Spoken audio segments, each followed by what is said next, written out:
దేశంలో ప్రధాన ప్రతిపక్షం ఆ రోజు తెలుగుదేశం. మరి అదే తెలుగుదేశం ఇవాళ అదే బీజేపీ మీద డిపెండ్ అవ్వాల్సి వస్తుంది.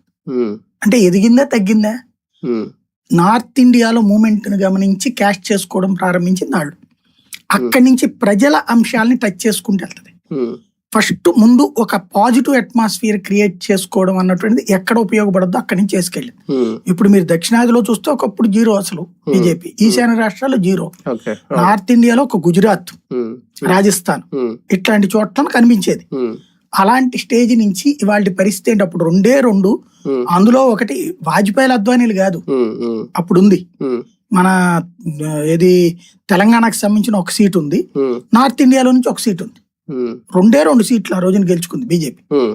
ఇవాళ అట్లాంటి బీజేపీ తను లేని రాష్ట్రం లేదు. ఈశాన్య రాష్ట్రాలు ఒకప్పుడు అసలు బీజేపీ పేరే తెలియని రాష్ట్రాలు కంప్లీట్ గా క్యాప్చర్ అయింది.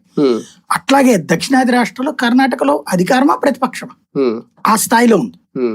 తమిళనాడులో ఇప్పుడు పుంజుకుంది, కేరళలో పుంజుకుంది, అయితే డిపెండెన్సీ ఉంది ఇక్కడ కూడా.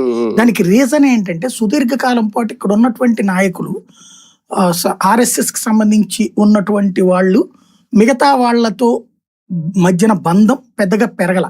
రెండవది ఏంటంటే మన దక్షిణాది ప్రాంతాలు already well settled places, British వాళ్ళ పరిపాలనలో ఉన్నటువంటి.